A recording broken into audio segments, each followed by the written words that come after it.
First day of class! Ay.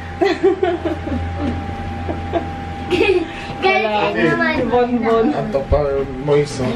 First day of school nila. Sobrang init. Supportive parents. Every time na first day of school and may parents-teacher din na meeting. Kaya nandito rin kami. Kaya very supportive kami. Nasa gym kami. Sobrang init. Orientation. So, guys, finally home. At mamaya susunduin ko yung mga bata kasi half day lang sila. Then, muwi muna kami ni Val. After ng around 11 or 11:30 yata labas nila. Susunduin namin sila. Ayun, half day lang daw sila eh. Home! Finally home na. So, nasundo na namin yung mga bata. And then, ngayon, nanonood kami ng Home Alone 3. So, na-request to ni Venice. So, dinownload ko siya sa cellphone again. And then, tinransfer ko sa USB.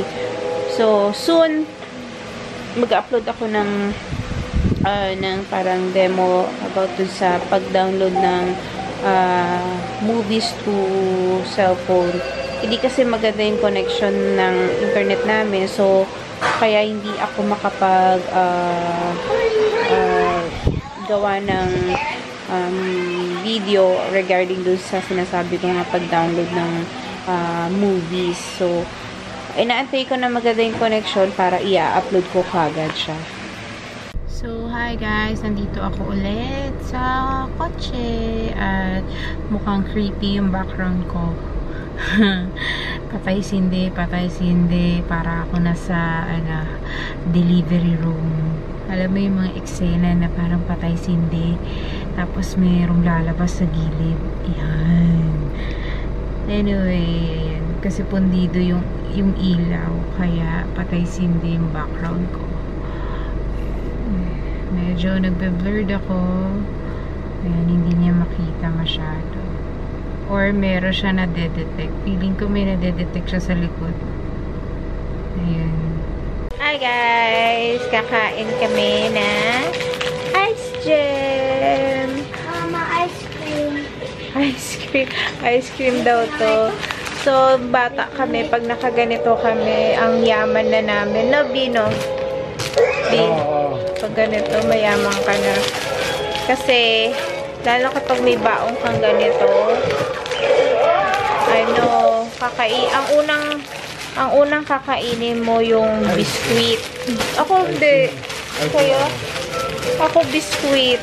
Tapos, iniipon ko yung mga, yung icing. Tapos, tsaka ko kinakain. So, yun. Kain tayo.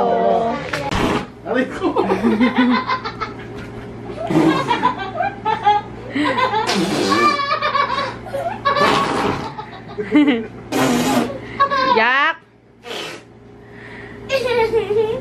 Tutulog na. So, guys, dating gawin. At kukwento ko pala sa inyo kanina yung nangyari dun sa may kotse. Napansin nyo, parang merong patay sindi yung kotse doon sa baba.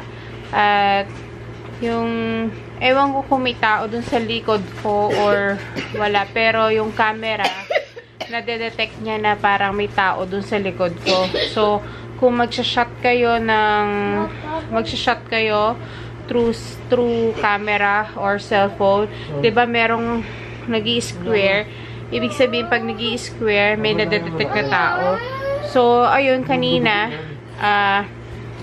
ako lang kasi mag-isa doon. Sakto naman na kinukwento ko sa inyo na merong kapag nakapatay sindi, 'di ba? Parang nasa delivery room ka or nasa hospital, parang creepy ganun. So, ayun. So, yun yung nangyari kanina kaya medyo natakot ako. Tinawag ko si Val, tapos yung pumunta siya, okay na. Nung pumunta na si Val kanina, tapos dinedetect ko ulit siya sa camera, wala na siya. Hindi na siya ma-detect, B. Oo, hindi na siya ma-detect. So, anyway, end of the vlog. I'll see you in the next vlog. Bye. Bye-bye. Bye-bye. Bye. Bye-bye! Yeah,